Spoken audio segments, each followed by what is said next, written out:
Right, let's get into our first discussion now. In spite of the federal government's reported commitment to diversification of the economy through agriculture, available statistics from 3 key government institutions indicate that such efforts are yet to yield the desired results. Absolutely. Now, data from the Central Bank of Nigeria, the National Bureau of Statistics, the Agricultural Research Council of Nigeria all points to the same direction, that Nigeria is still a huge importer of essential food items. Now, from the NBS figures, import bill for the first quarter and second quarter of this year, when compared, show a rise of 23.1 billion naira from the 200 billion naira recorded for the previous quarter, meaning the country spent 223.1 billion naira on food imports for the second quarter of 2017. Now, compared to the corresponding period for last year, the increase in import bill for quarter 2 this year is about 88 billion naira, meaning that Nigeria spent about 135 billion naira on food import for the second quarter of 2016. Now, the figures from Arcon say Nigeria spends a whopping 1 trillion naira on importation of rice, wheat, sugar and fish annually. Now, Nigeria is the largest importer of America's hard red and white wheat with 635 billion naira annually, world's #2 importer of rice at 356 billion naira, 217 billion on sugar and 97 billion naira on fish. Well, despite this administration's pledge to diversify the economy through agriculture, well, only 12% of the 2017 federal budget was allocated to the sector. Nigeria remains largely an importing and consuming nation with little thought given to growth and production, despite massive uncultivated agricultural land across the country. And well, joining us on phone to discuss this is the Executive Director, Go Green Africa Initiative, Adeniyi Sholabumi. Thank you for joining us on the show. Good morning to you. Good morning. Thanks for having me. All right, so is there a future really for the country when it still depends on importation of food heavily? Yes, I think there is, and we're moving towards it. But the fundamental thing is you and I need to correct our interest, our yearning, and our taste for everything that is free. When we talk about importation, who consumes these things that we bring in is you and I. So until we change this, I think we'll continue to import into this country. All right, Nigerians are very concerned that in as much as government is showing interest in diversifying the economy, looking into agriculture, creating employment, becoming food sufficient and all of that, there hasn't been a practical roadmap as to what the vision, matching the vision with practice, matching the vision with action. What is really going on there? Yeah, thank you. I think this government, as much as they are trying, they lack this communication thing. They do things and people don't even know what they are doing. So I think there's a huge gap in the area of informing the public about what this government is doing. For example, let's take a look at rice. You know, when the government came in, they were like very much, have interest in like reducing the importation of rice, which happens to be the largest food we bring into the country in terms of our bill. And they started working, the former government has done some things, and they started working on it.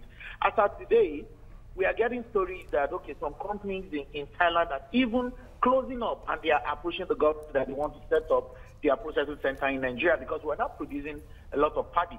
At the rate at which we are going, Kebbi, every other state in the north, see Olam coming in, Lagos State with its 32,000 per ton capacity mill that's being installed. If we continue to go this way, it will get to a stage, I'm looking at the next 5-10 years, if we have a stable policy, we should be able to even export rice. So by the time we shut that down, we go into some other aspect. The most pathetic one for the year is palm oil. Most people don't believe we spend huge amount of money importing palm oil into this country.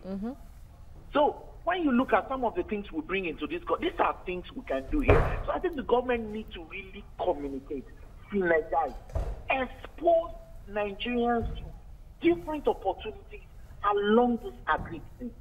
This is what we are spending money on. This is how you can do it. Let people begin to key into these things. And before you know, we have good soil, we have everything that it takes. The only thing is when it comes to finished product in terms of packaging, the branding and things. And we cannot blame Nigerians. We'll blame some of the government parastatals, such as NAFDAC and the rest.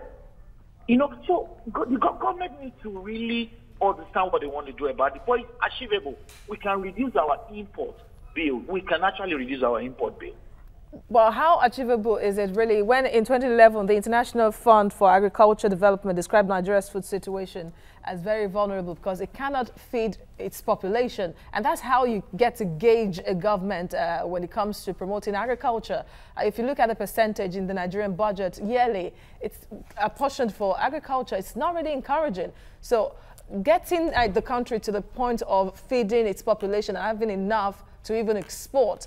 Is the government on the right track? Is the government engaging farmers and even supporting them? Well, in terms of engaging farmers, I might say no. But in terms of having huge interest in agriculture, I would say they are really trying. Like you said, this year budget is around 12%. The Moboto, this is okay, 10%. And our government is doing 12 now. Shows we used to do 5, 7, 8. Now we are in 12. We are moving up. When it comes to the international, research and approach, they are very good. They are things we can use to gauge ourselves. But what I want to say is there's a difference between not being able to feed ourselves and wastage. We still come up with the fact that, some percentage of what we produce go to waste. We still come up with the argument that, okay, we cannot feed ourselves. So how do we blend this together? If we cannot feed ourselves and some of our goods are wasting away, so what can we do? So I think government should start looking at putting clusters together, putting processing center in some of those areas where we have wastage. And I don't know our social package how it is. Maybe we start looking at those people that cannot afford some things or those that cannot get dismissed, especially the far northeast, so that we can begin to process some of those things and send to them. You see, our case in this country is a bit complicated. It's a bit complicated. We really need to understand what we want. In terms of production, we can produce. As much as we cannot feed our population, and don't forget that the population is growing every day. Lagos State is over 22 million now. You understand? And it keeps growing. Every minute, almost 68 people comes into Lagos, and only 4 or 5 or 6 go back. So we really need to really study this. We can produce some of the things that we need, but what happens after production? The post-production thing is it. When I produce my orange in the far, bringing it out is another problem. So at the end of the day, 60% of the whole orange gene gets with the vitamin C.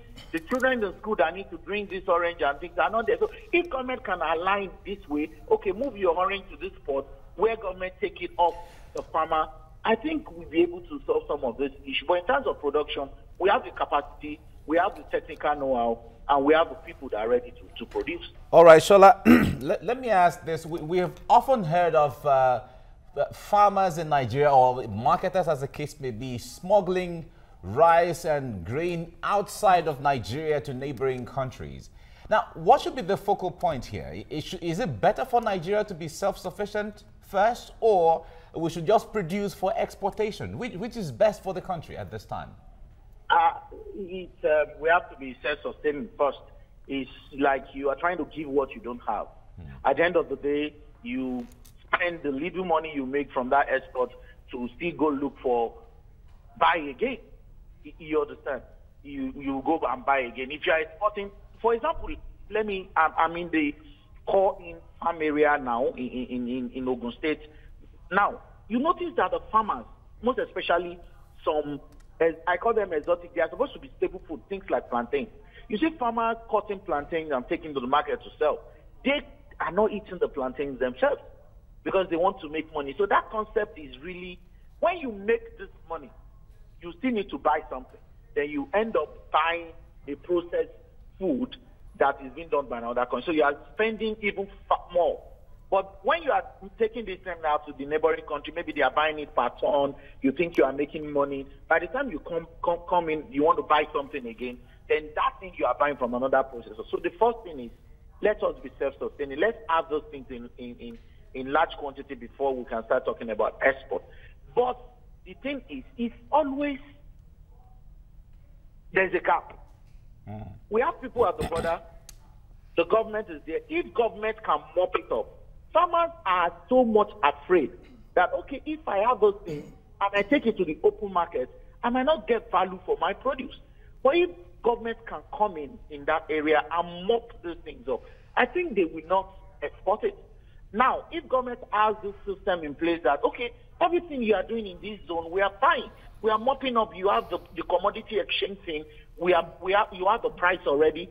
Anybody that now tries to sell or export, we can consider that as like smuggling. Then the customs and the people at the gate can start saying, okay, no, you can't take this thing out of the border. But unfortunately, it's a compromise. All right, we have to... Despite the ban on rice, they still bring smuggle a lot of rice into the country. Yes. Okay. All right, we have to leave you here now. Adeniyi Sholabumi, Executive Director of Go Green Africa Initiative. Thank you for talking to us right now. Thanks for having me. Okay. Now, when we come back, we'll be talking about the $1 billion that has been earmarked for the fight against insurgency in the Northeast. Stay with us.